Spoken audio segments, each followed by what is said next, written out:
soir, j'aimerais partager avec vous un texte dans Éphésiens 4. Allez-y, cherchez-le. Éphésiens 4, verset 1er, un texte que sans doute plusieurs connaissent.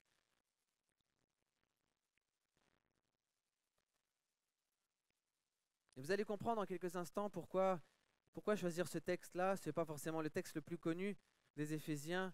On connaît Éphésiens 6, enfants, obéissez à vos parents. On a tous entendu ce verset quand on était petit. On a peut-être d'autres versets que vous connaissez dans ce livre. Il est magnifique. Mais vous allez voir pourquoi dans quelques instants, parce que ce texte est très bien placé dans l'épître. Éphésiens 4, verset 1, c'est Paul qui dit « Je vous exhorte donc, moi le prisonnier dans le Seigneur, à marcher d'une manière digne de la vocation qui vous a été adressée, en toute humilité et douceur, avec patience, vous supportant les uns les autres avec charité, vous efforçant de conserver l'unité de l'esprit par le lien de la paix. Il y a un seul corps et un seul esprit, comme vous aussi, vous avez été appelés à une seule espérance par votre vocation. Il y a un seul Seigneur, une seule foi, un seul baptême, un seul Dieu et Père de tous, qui est au-dessus de tous et parmi tous et en tous. » Amen. Alors pourquoi ce texte-là? Il est très beau, il y a de très beaux versets là. Ce texte a la particularité qu'il marque un changement dans le discours de Paul dans la lettre aux Éphésiens. La lettre aux Éphésiens contient 6 chapitres, 3 et 3. Et donc le 4e enclenche une nouvelle approche, un nouveau discours de l'apôtre Paul, d'accord? Et quand on regarde un petit peu les différents chapitres, on se rend compte que dans les 3 premiers chapitres, finalement, eh bien Paul, si on doit résumer les 3 premiers chapitres, Paul rappelle les privilèges, les bénédictions, les grâces, la grâce, le salut, l'héritier de Jésus-Christ, tout ce qu'on a, tous les bénéfices qu'on a par notre élection, parce que nous sommes enfants de Dieu, parce que nous sommes fils et filles. Ça, c'est d'un côté. Et puis de l'autre côté, on va le voir dans quelques instants, il va nous montrer les conséquences de ces privilèges. Mais regardez juste pour vous montrer ça, si je lis Éphésiens 1, verset 3, n'y allez pas, juste lisez. Éphésiens 1, verset 3, regardez, de magnifiques versets. « Béni soit Dieu le Père de notre Seigneur Jésus-Christ, qui nous a bénis de toutes sortes de bénédictions spirituelles dans les lieux célestes en Jésus-Christ. En lui, nous avons été élus avant la fondation du monde pour que nous soyons saints et irrépréhensibles devant lui, nous ayant prédestinés dans son amour à être ses enfants d'adoption par Jésus-Christ, selon le bon plaisir de sa volonté. » Ça, c'est Éphésiens 1, 3. Je dis Éphésiens 2 maintenant, verset 4. « Mais Dieu qui est riche en miséricorde, à cause de son grand amour dont il nous a aimés, nous qui étions morts par nos offenses, nous a rendu la vie avec Christ. » Amen. C'est par la grâce que vous êtes sauvés. Il nous a ressuscités ensemble et nous a fait asseoir ensemble dans les lieux célestes en Jésus-Christ. Amen. Ça, c'est une magnifique promesse pour nous. Et Éphésiens 3, 12. En qui, en Jésus, nous avons par la foi en lui la liberté de nous approcher de Dieu avec confiance. Aussi, je vous demande de ne pas perdre courage à cause de mes tribulations pour vous. Elles sont votre gloire. On est d'accord pour dire que quand on lit là ces versets, c'est stimulant, c'est encourageant pour notre foi. On dit Amen, oui Seigneur, c'est vrai, c'est pour moi. C'est pour moi que tu as écrit ces paroles, elles sont pour moi ce soir. Et le chapitre 3 se termine avec un magnifique, comme une partition de musique qui se termine avec un glorieux Amen. Voilà ce qui est pour nous, voilà ce qui est pour toi, mon frère, ma sœur. Toutes les bénédictions, toutes les promesses de Jésus. Et puis vient le chapitre 4. Et là, et on l'a lu, on sent que dès les premiers mots, Paul attend quelque chose de plus de la part des Éphésiens. S'il aura donné ces beaux versets, c'est pour provoquer aussi, pas juste un contentement, mais pour provoquer quelque chose de plus fort dans le cœur de ces personnes. Parce qu'il leur dit, je vous exhorte donc, autrement dit, en conséquence de tout ce que je vous ai dit précédemment, maintenant je vous exhorte. Je vous exhorte à quoi? À faire quelque chose, je vous exhorte. Et c'est là que les versets que nous venons de lire vont prendre tout leur sens. Parce que si l'apôtre Paul a pris le temps de rappeler les bienfaits liés à l'attachement à Christ, eh bien il veut maintenant exhorter l'Église sur les conséquences de cet attachement dans la vie chrétienne, dans la vie pratique, dans la vie de tous les jours. On pourrait presque parler d'exigence de vie chrétienne. Et c'est là que, si je devais donner un titre à mon message, je donnerais ce soir comme titre « Des droits et des devoirs », avec un point d'interrogation. Je vous laisserai répondre. Et là, on sent bien que l'apôtre Paul, autant dans les 3 premiers chapitres, il est très dans la contemplation, très explicatif, informatif, très admiratif de Jésus. Mais là, à partir du chapitre 4, il est beaucoup plus dans l'impératif. Je vous exhorte. C'est bon maintenant. Vous avez entendu tout. Maintenant, il doit y avoir des conséquences dans vos vies. C'est comme si l'apôtre Paul, je répète, parlait d'un côté des droits que nous avons hérités en tant qu'enfants de Dieu et de nos devoirs qui en résultent. Et c'est intéressant parce que dans toutes les communautés, dans toutes les relations que nous avons, dans tous les cercles professionnels, sociaux, culturels, etc., que nous côtoyons, nous sommes confrontés à ces 2 aspects. Quand vous arrivez dans une entreprise, bien sûr, vous avez le droit à un salaire, j'espère, sinon ne signez pas, s'il vous plaît. Vous avez le droit à un poste, à un grade, certainement, donc du coup à une redevabilité si vous avez une équipe en dessous de vous, etc. Vous avez le droit peut-être à certains avantages si vous travaillez dans certaines entreprises, quasiment dans plusieurs même. Vous avez un CE, vous avez des avantages, des congés, etc., etc., etc. Mais ce n'est pas tout. D'accord? Si c'était que ça, on serait très heureux. Mais en tant que salarié, on va devoir aussi produire du résultat. On attend de nous de produire quelque chose, que ce soit indirectement de l'argent ou directement. On attend de nous de faire fructifier l'entreprise, de se soumettre aussi au règlement intérieur. Il y a des règles en place dans l'entreprise, des horaires d'arrivée, de sortie, etc. C'est pas le libre service. On a aussi des devoirs, d'accord? En tant que citoyen français, on vit aussi ces 2 choses. On a des droits, et la France est connue pour le pays des droits de l'homme. Et beaucoup viennent de pays se réfugier en France parce que la France a des droits, les droits de l'homme, le droit d'asile. Okay, on a le droit à une couverture sociale. On a le droit à une éducation gratuite. Mais on a aussi des devoirs. Des lois sont promulguées d'année en année, même si parfois certaines ne nous plaisent pas, on doit s'y soumettre. La Bible nous demande d'être soumis à nos autorités. On a un code de la route, on est obligé de s'y soumettre. Même si ça nous dérange de rouler à 80 km/h, la loi dit depuis quelques mois maintenant qu'on doit rouler à 80 km/h, alors on doit s'y soumettre. On ne peut pas juste dire « moi j'ai une voiture qui va à 280, alors j'irai à 280 ». Non, parce qu'on n'a pas que des droits, on a aussi des devoirs. Personne ne peut se dérober de cela, sous peine d'être considéré comme marginal. Alors pourquoi je nous pose la question ce soir, pourquoi est-ce que cela serait-il différent pour des chrétiens? Pour nous en tant qu'enfants de Dieu. Sous prétexte que nous sommes sous la grâce, sous la provision, sous la bénédiction, et nullement, mon but ce soir n'est de contredire tout ce que nous avons acquis en Jésus-Christ, mais est-ce que nous, on pourrait se déroger à cette règle que si nous avons, si je puis dire, des droits, des privilèges, nous avons aussi des responsabilités en tant qu'enfants de Dieu? Est-ce qu'on est d'accord sur ça? Amen? Bon, on est d'accord, je peux continuer alors. Les amis, il ne s'agit pas ce soir de nous conformer à ce qui s'apparenterait à une forme de légalisme extérieur. Ce n'est pas le but de ma pensée ce soir.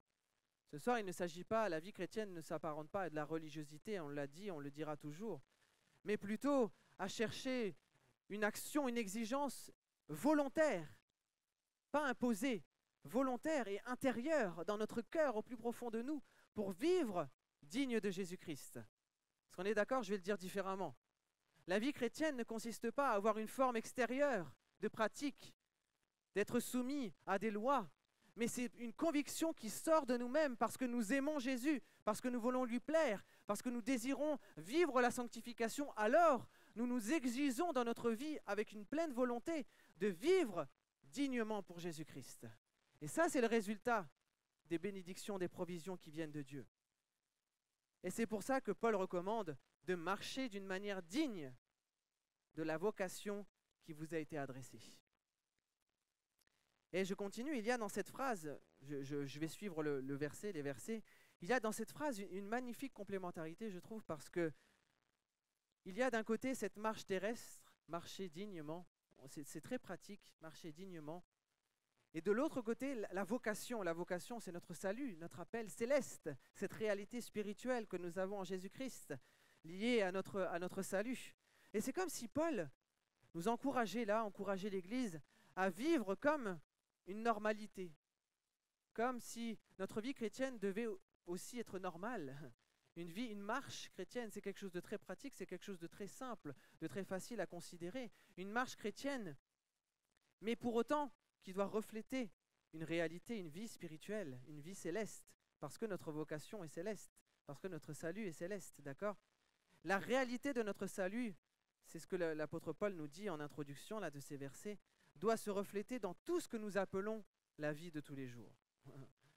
Et c'est là tout le défi de la vie chrétienne, à ce que notre marche humaine, notre marche chrétienne de chaque jour soit en phase avec la réalité. Nous sommes assis, on l'a lu, assis avec Jésus-Christ dans les lieux célestes. Et on est d'accord pour dire que parfois, c'est un petit peu paradoxal entre la marche chrétienne terrestre et notre salut, notre vocation céleste, d'accord? Et l'apôtre Paul lui-même le dira d'une autre manière aux Philippiens, « Je cours vers le but ». Là, il ne marche plus, il court, pour remporter le prix de la vocation céleste de Dieu en Jésus-Christ. Je cours vers le but pour cette vocation céleste. Ça, c'est Philippiens 3, 14. Et je prie en cette introduction pour nous ce soir que dès les premiers pas dans une journée, jusqu'au dernier, cette vocation, cet appel qui a retenti dans nos vies, se reflète dans nos manières de vivre, se reflète dans notre quotidien, se reflète dans nos marches à pied, qu'on court, qu'on marche, qu'on soit à vélo, dans notre vie chrétienne, peu importe, mais que cette réalité, cette vocation céleste soit présente, palpable. Et ce qui est intéressant, c'est que l'apôtre Paul dit comment, mais comment rendre cette vocation céleste pratique? Qu'est-ce que c'est finalement que votre vocation? Qu'est-ce que c'est les caractéristiques finalement de cette marche? Eh bien, l'apôtre Paul le décrit juste après avec quatre caractéristiques. La première, on l'a lu, c'est l'humilité. Ça va, on arrive tous à définir l'humilité? Ben, figurez-vous que du temps de l'apôtre Paul, en tout cas pour les Romains et les Grecs, c'était une notion qui était incompréhensible. Le mot humilité n'existait pas pour les Romains et les Grecs. Parce que pour les Romains, la notion même d'humilité était inexistante, elle était plutôt assimilable à ce qu'on appelle de la lâcheté. C'était quelque chose d'ignoble.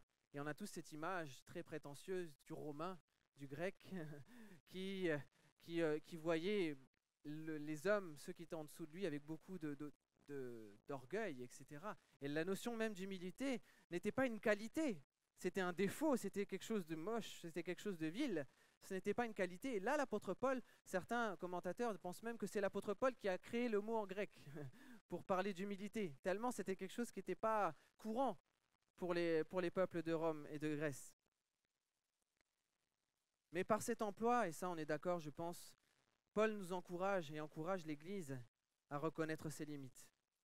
Reconnaître les limites dans nos pensées, les limites dans nos forces, les limites dans nos capacités, reconnaître nos incapacités tout simplement, et encore plus simplement nous regarder tels que nous sommes. Ça c'est une définition la plus basique de l'humilité.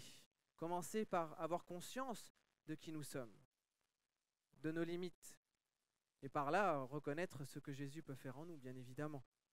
Mais attention, je dis ça parce que, attention à ne pas déséquilibrer la pensée. Parce que parfois, quand on est trop fixé sur nous, quand on fait un excès d'humilité, un excès de zèle d'humilité, on tombe dans l'extrême inverse, qui est l'orgueil. Et on appelle ça de la fausse modestie. Parfois, on est tellement centré sur nous. Non, je ne suis pas capable. Non, mais moi, ceci. Oh, vous savez cela. Alors qu'en fait, on est juste orgueilleux. Mais là, c'est un gros problème. Parce que vous savez que l'orgueil, c'est le premier péché de l'humanité. Le premier qui a commis ce péché, c'est le diable lui-même, puisqu'il voulait prendre la place de Dieu. C'est le premier vice qui nous touche tous, qui peut tous nous toucher. Et derrière, par ricochet, Adam et Ève vont reproduire la même chose. Parce qu'eux aussi pensaient pouvoir être comme des dieux. L'orgueil. Vous voyez comme la frontière peut être parfois très très fragile. Mais Paul exhorte les croyants sur cet aspect, et je crois que la position des enfants de Dieu et les bénéfices tirés pourraient nous amener à croire que l'humilité nous est acquise même parfois. Parfois on peut croire que parce qu'on est enfant de Dieu, c'est bon, je suis humble par élection divine. je suis humble parce que Jésus était humble, donc je suis comme Jésus. Donc finalement, ça nous amène à ne plus poser de questions sur nous-mêmes. Mais si vous vous êtes dit ça, c'est que sans doute il faut vous poser la question. Non. Mais alors que l'humilité, mes amis, mes frères et sœurs, je pense que c'est important de se poser toujours régulièrement, de se dire où est-ce que j'en suis par rapport à l'humilité. Même pas seulement dans l'Église, mais dans nos relations amicales, dans nos relations professionnelles, dans les relations avec nos hiérarchies. Qu'en est-il de mon humilité? Est-ce que l'humilité est un élément fondamental de ma marche chrétienne qui m'aide dans ma vocation à accomplir cette vocation céleste? Est-ce que l'humilité est quelque chose que j'entretiens ou c'est quelque chose avec lequel je lutte? Si c'est quelque chose avec lequel vous luttez, c'est bien d'en avoir conscience. Et le Seigneur est capable de faire du travail en nous. Amen. Ça, c'est le premier aspect de l'humilité. Et ces proverbes, je cite juste Proverbe 29, 23. L'orgueil d'un homme l'abaisse, mais celui qui est humble d'esprit obtient la gloire. Waouh! Attention, hein, mais il ne faut pas inverser. Hein. Celui qui est humble d'esprit obtient la gloire. Et vous savez, on a très vite fait à se prendre la grosse tête. Moi, je me rappelle, c'était une expérience que Phoebe a vécue, mais sans doute vous l'avez vécue aussi. Et c'est le genre de témoignage qui m'agace beaucoup. Quand elle était dans le métro il y a plusieurs années, elle travaillait sur un des projets Paris pour Christ, et puis elle avait des invitations, et puis il y avait un homme en face d'elle qui a vu qu'elle lisait la Bible ou je ne sais quoi. Il l'a interpellée, ils ont commencé à parler, et puis elle lui dit venez, on a un événement prochainement, on a un grand prédicateur, je crois que c'était quand il y avait Nicky Cruz d'ailleurs. Et ce monsieur, là, il a eu un élan de zèle, il a dit ah non, moi je ne peux pas venir, il faut qu'on m'invite. Ah, d'accord. Oui, parce que je suis prophète et apôtre, il avait toute la panoplie. J'ai rien contre les apôtres et les prophètes, je crois que Dieu suscite des apôtres, des prophètes, des docteurs, des enseignants, d'accord? On est d'accord, j'ai aucun problème avec ça. Mais le problème, c'est quand on arrive avec des titres. Et c'est là le danger. Et malheureusement, ça nous guette très facilement. Surtout quand on s'élève en dignité, en position, même dans l'église, même en tant que pasteur. Vous savez que nous, en tout cas, je fais très attention pour ma propre vie. Bon, vous savez, quand on fait la louange, on peut très vite se prendre la grosse tête. Hein. Et que le Seigneur nous aide toujours à rester humble. Et moi, je prends toujours l'exemple de Jésus parce que Jésus va dire, Jésus parle des signes qui accompagneront ceux qui ont cru. Il ne parle pas des titres qui accompagneront ceux qui ont cru. Alors ne cherchons pas les titres, cherchons les signes de notre vocation en Jésus-Christ. Alors ça, c'était l'humilité. La deuxième qualité caractéristique de la marche, c'est la douceur. Et c'est intéressant parce que l'humilité, naturellement, nous amène à vivre dans la douceur. Et l'un ne va pas sans l'autre. Si vous manquez d'humilité, vous allez difficilement avoir du mal à être doux. Mes amis, la douceur pour le chrétien, ce n'est pas une forme de faiblesse. Ce n'est pas un défaut. La douceur pour un chrétien, c'est une force qui est maîtrisée. C'est une force qui est adaptée. C'est comme un curseur qu'on utilise. C'est agir avec précision, avec chirurgie. Et rappelons d'ailleurs que la douceur est un fruit de l'esprit. Amen. Donc on devrait le retrouver nativement dans tous les enfants de Dieu. Mais on est d'accord que c'est un travail aussi du quotidien. Mais une personne douce est une personne qui agit dans le calme, est une personne qui réfléchit avant d'agir, qui tourne sa langue 77 fois, 7 fois dans la bouche avant de dire quelque chose. Ça ne nous arrive pas. Hein. Je prends souvent l'exemple du carrefour de Bastille, mais c'est un extraordinaire instrument pour travailler notre douceur. En plus, avec les travaux, hein. Si vous arrivez à être doux au carrefour de Bastille, c'est bon, vous avez acquis la douceur. C'est vrai. Une personne qui est douce, c'est une personne qui agit sans précipitation, sans animosité. C'est une personne qui réfléchit avant d'agir. C'est une personne qui a le contrôle de soi. Ce n'est pas destiné aux moines bouddhistes, c'est destiné aux enfants de Dieu d'abord. Amen. Et vous savez, cela ne veut pas dire que nous devenons insensibles. Parce que des fois, on pense ça. Parce qu'on est doux, on pense qu'on devient passif. Qu'on n'est plus capable d'avoir parfois une colère qui monte dans notre cœur quand on entend des injustices, des situations, etc., quand on voit des douleurs, quand on nous fait du mal. Mais la douceur, c'est agir avec une maîtrise, avec une justesse, une maîtrise de soi-même. C'est choisir le bon dosage dans nos réactions. Et ça, c'est tellement différent de ce que le monde veut nous enseigner. Jésus avait dit, hein, si on te frappe sur la joue droite, tends l'autre joue. Nous, on a tendance à dire d'abord je lui rends le coup et après je tendrai l'autre joue. Hein. Mais humainement, on a tous du travail sur la douceur. Le proverbe dit encore, proverbe 16:32, celui qui est lent à la colère vaut mieux qu'un héros. Ça vaut mieux qu'un Marvel ou je ne sais quel super-héros du moment. Et celui qui est maître de lui-même que celui qui prend des villes. Imaginez, prendre des villes, un conquérant. Celui qui est doux est plus fort que celui qui prend des villes. Et Jésus nous a montré l'exemple. C'est toujours, encore une fois, revenons toujours à Jésus. Jésus nous montre l'exemple alors qu'il aurait pu se révéler avec puissance, avec autorité. Il a exercé son autorité, mais avec une certaine ardeur visible que personne n'aurait pu réfuter. Mais Jésus est resté doux, muet, la Bible nous dit, comme un agneau qu'on mène à l'abattoir. Jusqu'à la mort, il est resté comme ça. Et alors que Pierre, lui, a sorti son épée dans le jardin de Gethsémané pour couper une oreille, Jésus, lui, est resté doux. C'est fou, hein? Parce qu'on aurait peut-être fait tous comme Pierre pour défendre notre Seigneur. Mais Jésus va agir dans la douceur. Est-ce que ça l'a rendu moins puissant?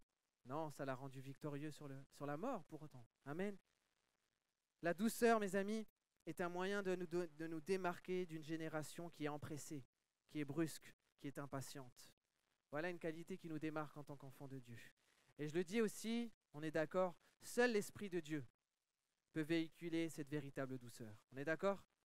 Je ne vous donnerai pas une thérapie, une méthodologie de la vie parce que ça ne sera pas complet. Il n'y a que l'Esprit qui peut produire en nous le fruit de l'Esprit. C'est logique, d'accord? Chercher le calme en nous-mêmes, chercher une espèce de philosophie, de thérapie sur nous-mêmes, ça va pas fonctionner. Non. Ça sera superficiel, temporaire. Je continue, troisième élément, la patience. Oh là là, Timothée, c'est de plus en plus dur, là, ce que tu nous dis. C'est pas moi, hein, c'est Paul qui parle. Hein. Et encore une fois, la patience découle des deux premiers. L'humilité, la douceur sont des ingrédients extraordinaires pour la patience. Si vous cherchez de la patience, cherchez déjà les deux premiers éléments et peut-être que la patience viendra plus facilement. Et encore une fois, la patience est un fruit de l'esprit. Encore une fois, la patience nous est possible. Amen. Je sais que pour des Parisiens, c'est un vrai défi, la patience. La patience pour un chrétien, c'est sans doute l'une des marques les plus fiables de sa fidélité et de sa foi en Dieu. Pourquoi? Parce que c'est dans la longueur de l'attente que notre foi, que notre confiance, que notre dépendance à Dieu sont éprouvées. C'est là où on voit vraiment la qualité d'un enfant de Dieu. C'est quand on attend, quand on patiente, quand on est là depuis tant d'années, depuis tant de mois, qu'on est là jour après jour à attendre dans le calme et la patience. Oui Seigneur, je connais le verset. Mais c'est là que notre patience est éprouvée. Et c'est là que le Seigneur se manifeste aussi. Notre capacité à patienter démontre ou non si nous arrivons même à accepter tout simplement le plan de Dieu tel qu'il se manifeste dans nos vies. L'impatience nous montre que finalement, on passe avant le Seigneur. On lui prend les choses de la main. Et ça nous arrive tellement facilement, tous, quelle que soit notre maturité spirituelle, notre âge dans la foi, notre âge humainement parlant. La patience et l'impatience c'est le lot de notre quotidien. Et vous savez que, encore une fois, et là c'est Dieu même, use de patience envers nous. Dieu nous montre l'exemple. Il le dit, le Seigneur ne tarde pas dans l'accomplissement de la promesse, comme quelques-uns le croient, mais il use de patience envers vous, ne voulant pas qu'aucun périsse, mais voulant que tous arrivent à la repentance. Dieu même patiente. 2 Pierre 3,9. Jacques le dira aussi, mais il faut que la patience accomplisse parfaitement son œuvre, afin que vous soyez parfaits et accomplis sans faillir en rien. Que la patience s'accomplisse parfaitement. C'est une belle prière qu'on peut faire au Seigneur. Que ta patience s'accomplisse parfaitement en moi. Vous savez, quand vous ne savez pas prier, prenez un verset de la Bible et priez-le. C'est tout aussi efficace. Et prier ainsi, c'est tellement bon pour notre âme, pour notre foi. Ça, c'est Jacques 1, verset 4. La patience. On en a besoin, amen. Je continue, il en reste un, voire deux. L'amour les uns envers les autres. J'ai mis entre parenthèses l'indulgence. Et dans les grandes lignes comme ça, et s'aimer les uns les autres, c'est tellement un beau slogan. C'est tellement sympathique, tout le monde l'utilise, même les restos du cœur, même les chanteurs, les artistes, au cinéma, on en fait des films, on en fait des livres. Et dans la pratique, c'est dur, hein, c'est dur. Et l'amour qui est question ici, c'est l'amour agapé. C'est l'amour qui est sans réserve, sans a priori. C'est un amour désintéressé, un amour inconditionnel, les uns envers les autres. Cet amour qui consiste à prendre soin les uns des autres avec une grande bienveillance. Et tout ça sans attendre un quelconque retour ou un quelconque profit. Parce que des fois, on est prêt à aimer, mais on attend quand même quelque chose en retour. C'est notre langage de l'amour. Vous connaissez, si vous connaissez ce livre. On attend un service en retour, on attend quelque chose parce qu'on a besoin. Mais ce n'est pas ça le véritable amour encore. Se supporter les uns les autres, c'est apprendre à nous aimer, alors même que nous savons que ce n'est pas si évident, que ce n'est pas naturel. Et c'est pour ça que l'apôtre Paul parle de se supporter, parce qu'il a conscience que ce n'est pas quelque chose qui se fait naturellement. Dans une église qui était avec des juifs, des non-juifs, avec des païens, des grecs, des religieux, toutes sortes de personnes, c'était important de dire, vous allez devoir vous supporter. Ce n'est pas naturel, c'est normal si ce n'est pas facile comme ça. C'est pas inné.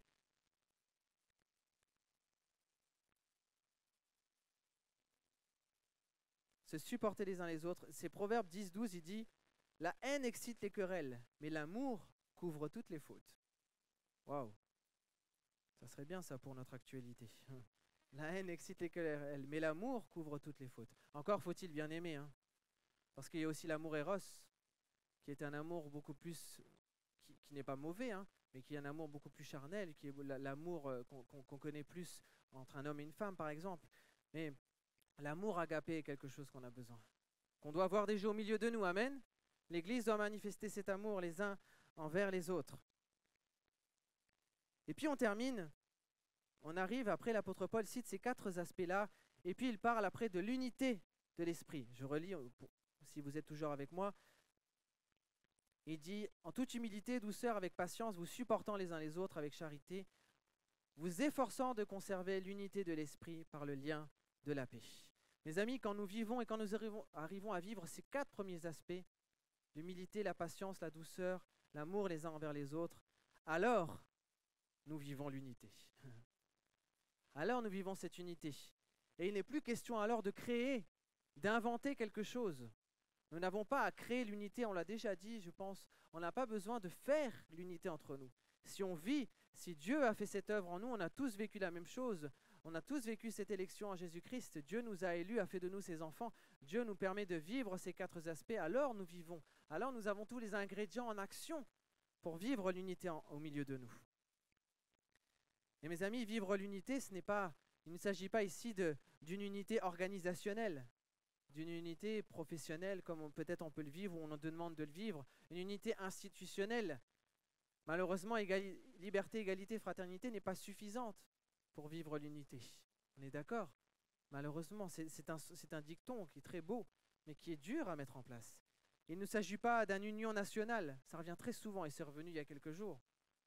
Quand il y a un drame qui touche le pays, eh bien, il n'y a plus de partis politiques, il n'y a plus de divergences, tout le monde est uni à cause d'une situation, d'un drame, d'une situation. Voilà, un jour c'est Notre-Dame, les autres fois c'était des attaques terroristes, etc. Et on met tout de côté et puis on s'unit pour une union nationale. Et puis une fois que le feu est éteint, c'est reparti, on recommence. Parce que la véritable unité ne peut pas se créer. Elle ne peut pas, humainement parlant, elle est trop compliquée, d'accord? Il nous est humainement impossible de créer une véritable unité hors de la présence du Saint-Esprit. C'est trop compliqué, c'est pas possible. Regardez-vous, humainement parlant. Est-ce que vous pourriez humainement vivre en parfaite unité? Nous venons de pays, d'horizons, de cultures, de traditions différentes. Nous avons des âges différents, des jeunes, des moins jeunes. Nous avons un historique intellectuel, professionnel différent. On a toutes sortes de... Toutes les positions professionnelles se retrouvent dans l'Église. Et vous pensez qu'on pourrait réussir à créer un projet ensemble comme ça, avec une unité humaine?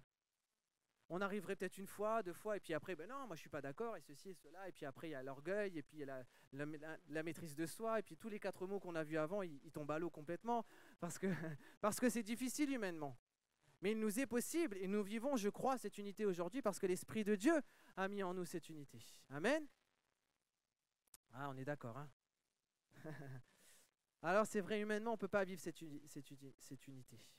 Et c'est pour ça que Paul, à la fin du verset, il le martèle. Il insiste. Il le dit, il y a un seul corps. Il y a un seul esprit. On ne discute pas sur ça. Comme aussi, vous avez appelé à une seule espérance. Il n'y a qu'un seul salut par votre vocation. Il y a un seul Seigneur. Il n'y en a pas d'autre. Il y a une seule foi. Il y a un seul baptême. Pourtant, aujourd'hui, on arrive à en faire tellement de sortes de baptêmes. Vous savez qu'il existe le baptême par infusion? Vous connaissiez ça? Ça existe, hein, c'est vrai. Vous demanderez à M. Boulagnon, il vous dira. Ça existe, hein? On trempe juste les personnes à moitié et puis ils sont baptisés. Mais non, il n'y a qu'un seul baptême. Le baptême par immersion au nom du Père, du Fils et du Saint-Esprit. Et bien pourtant, on arrive à faire différemment. Un seul Dieu et Père de tous, qui est au-dessus de tous et parmi tous et en tous. Ça, c'est la pratique de l'unité. L'apôtre Paul dira aux Corinthiens, « Nous avons tous été baptisés dans un seul esprit pour former un seul corps, soit juif, soit grec, soit esclave, soit libre. Et nous avons été abreuvés d'un seul esprit. Maintenant donc, il y a plusieurs membres, c'est vrai, mais un seul corps, l'Église de Jésus-Christ, amen, et une seule tête, Jésus. Mais nous vivons cela aujourd'hui, mes amis. Nous avons tout reçu de Dieu pour vivre cette unité. Je crois que nous la vivons. À nous maintenant la responsabilité de conserver, d'entretenir cette unité. Et c'est là où c'est parfois plus complexe. Parce que très naturellement, on aura vite fait de faire ressortir des divergences, des désaccords, même au milieu du peuple de Dieu. Parce que humainement, c'est ce qui le naturel revient au galop, comme on dit. L'esprit, la chair est faible, l'esprit est bien disposé, mais la chair est faible. Mes amis, notre challenge, si je puis dire, en tant qu'Église, ne doit pas d'abord être de cultiver nos différences, mais de maintenir ce qui nous unit. Et peut-être de s'efforcer, comme l'a dit l'apôtre Paul. Et le moyen pour conserver cette unité, l'apôtre Paul le dit, c'est le lien de la paix. C'est la jointure qui nous lie les uns aux autres. C'est encore une fois pas un élément naturel, mais c'est ce qui nous unit les uns aux autres tout entier et qui rend le corps solide. Et on a besoin d'un corps qui est solide aujourd'hui, amen, parce que le corps de Christ est éprouvé, parce que le corps de Christ est attaqué, le corps de Christ est détruit physiquement. Des symboles parfois, les gens détruisent des églises, pour donner même l'image, ils détruisent l'église. Mais nous savons que derrière, le diable veut aussi détruire le corps. Vous êtes le corps, c'est là tout l'enjeu de l'ennemi. Si le diable arrive à séparer le corps de Christ, il sépare Christ d'une certaine manière. Alors tout le rôle pour nous est de garder, de maintenir cette unité, cette harmonie entre nous. Je lis un dernier verset, Philippiens 2:2. « Rendez ma joie parfaite, ayant un même sentiment, un même amour, une même âme, une même pensée. Ne faites rien par esprit de parti ou par vaine gloire, mais que l'humilité vous fasse regarder les autres comme étant au-dessus de vous-même. Que chacun de vous, au lieu de considérer ses propres intérêts, considère aussi ceux des autres. Ayez en vous les sentiments qui étaient en Jésus-Christ. » Vous connaissez après la suite ce magnifique verset, lui qui ne regarda pas son égalité avec Dieu, etc., etc. Mes amis, pourquoi ce message aussi ce soir? Parce que les gens autour de nous, quand on parle de douceur, d'humilité, d'amour, de patience, d'unité, les gens autour de nous cherchent ça. Tout le monde. Quelqu'un entre maintenant, écoute mon message, il va dire, mais oui, on a besoin de tout ça dans notre monde. Mais le problème, c'est que les gens autour de nous cherchent ça au mauvais endroit. Et je l'ai dit tout à l'heure, ils cherchent là, et c'est très à la mode, dans des philosophies de vie, dans des pratiques, et la télévision, les médias, le cinéma nous montrent tous des efforts qui sont faits pour essayer de vivre la paix intérieure, la douceur, la maîtrise, etc., la zen attitude, etc. On est dans un monde qui cherche tous ces aspects-là. Mais mes amis, j'aimerais, et c'est tellement ce qu'on devrait vivre, et je m'inclus, il devrait suffire de côtoyer un enfant de Dieu pour vivre tout ça, pour voir tout ça à l'œuvre. Est-ce que vous êtes d'accord? Il suffirait de passer 1 heure avec un chrétien pour dire « Waouh, mais qu'est-ce que tu es humble, qu'est-ce que tu es doux, qu'est-ce que tu es patient. » Ouah, tu es capable de fédérer tout le monde autour de toi, c'est impressionnant. Mais c'est parfois pas aussi simple, on est d'accord. Mais je crois que oui, on a du travail sur nous. Mais c'est notre destinée aussi en tant qu'enfant de Dieu sur cette terre. Ayez en vous les sentiments qui étaient en Jésus-Christ. J'aimerais qu'on puisse, si on va se lever maintenant, terminer ce temps, demander au Seigneur vraiment de renouveler tout cela dans notre cœur. Parce que humainement parlant, on peut pas créer, on a tellement de mal à créer ces choses-là en nous. On a tellement de mal à vivre l'humilité alors que le monde autour de nous cherche à savoir qui sera le plus grand. Nous, on a besoin de dire, Seigneur, moi je veux rester le plus petit, toi tu es le plus grand, Seigneur. On est dans une société qui nous pousse à nous mettre en colère, qui nous pousse à réagir, qui nous pousse à nous révolter, qui nous pousse à mettre un post sur Facebook pour dire, attends, il faut tout de suite réagir. Alors que le Seigneur nous demanderait d'agir dans la douceur, d'agir dans la patience, et d'agir dans l'humilité, dans le bien, dans l'unité, dans le bien commun, de chercher l'intérêt des uns et des autres. Mes amis, moi j'ai envie que quand quelqu'un rentre, quand quelqu'un vient dans un travail et qu'il passera du temps avec vous, il puisse se dire, waouh, mais c'est quoi ton secret pour vivre tout ça? C'est quoi ton secret pour être si doux? C'est pas qu'une question de tempérament. Vous pouvez être quelqu'un qui est très énergique et être doux. Vous pouvez être quelqu'un qui aime les projets, qui aime foncer et pourtant être patient. Parce qu'encore une fois, c'est l'Esprit de Dieu qui fait ce travail en nous, c'est pas nous. Alors on va demander encore au Seigneur, Seigneur, aide-nous. On a besoin. Vous voulez bien qu'on termine, on prie? Est-ce que vous pouvez commencer à prier avec moi et demander au Seigneur, soyons sincères devant notre Dieu, il nous connaît. Il sonde nos cœurs et nos reins. Si tu sais qu'il y a un point précis où tu as besoin du Seigneur ce soir, dis-lui sincèrement. Seigneur Jésus, nous sommes devant toi, Père. Parce que Seigneur, oui, tu nous as appelés. Seigneur Jésus, tu nous as donné un salut extraordinaire, des privilèges, une bénédiction. Seigneur, en toi, nous avons tout, Seigneur. Il ne nous manque rien, Seigneur Jésus. Seigneur, mais nous ne voulons pas garder tout ce que nous avons reçu comme des acquis, comme, Seigneur Jésus, une manière de nous engraisser spirituellement simplement. Mais Seigneur, tout ce que nous avons reçu de toi, nous voulons que ce soit pratique dans notre vie. Nous voulons que notre marche chrétienne, Seigneur, chaque jour, reflète, Seigneur Jésus, notre réalité spirituelle en toi. Seigneur, nous voulons que les gens qui nous côtoient puissent voir à travers nous l'humilité qui était en toi, la douceur qui était en toi, la patience qui est en toi envers nous, parce qu'encore aujourd'hui, tu uses de patience envers nous. Seigneur Jésus, nous voulons que le monde voit, Seigneur, que l'Église de Jésus-Christ est un corps qui ne peut pas se détacher si facilement, un corps qui, même s'il est touché dans sa vie, dans son physique, même si un bâtiment est touché, Seigneur, l'Église de Jésus-Christ, elle reste intacte parce qu'elle est liée par Jésus-Christ, parce que l'Esprit de Dieu agit en elle. Seigneur, ce soir, je te prie pour mes bien-aimés, pour nos vies, pour cette Église, Seigneur, afin que tes sentiments qui sont en toi soient aussi en nous, Seigneur Jésus-Christ. Que nous ne nous arrêtions pas simplement sur les droits que nous avons acquis en Jésus-Christ, sur nos privilèges, Seigneur, mais nous voulons aussi avancer plus loin sur ce que nous avons acquis et sur nos devoirs, Seigneur Jésus, de vie chrétienne, sur notre marche chrétienne. Seigneur Jésus, s'il te plaît, viens travailler nos caractères, viens travailler nos cœurs, Seigneur Jésus. Viens nous rendre sensibles, Seigneur, à ton esprit ce soir. Rends-nous, Seigneur, perméables, Seigneur Jésus, à ton esprit. Que ton esprit façonne notre caractère, notre être tout entier. Même si peut-être dans ma famille, Seigneur, on est connu comme des personnes impatientes. Seigneur, ton esprit est capable de changer cela. Seigneur, il n'y a rien d'héréditaire, Seigneur Jésus. Si ce n'est, Seigneur, l'œuvre du Saint-Esprit, Seigneur, que tu as communiqué à tous les croyants.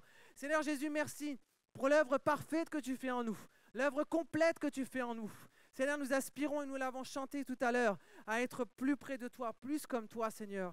Alors viens encore ce soir au milieu de nous. Viens, Seigneur Jésus. Merci, Père. Tu es bon, Seigneur, et nous te louons, Jésus. Amen. Amen. Que le Seigneur vous bénisse.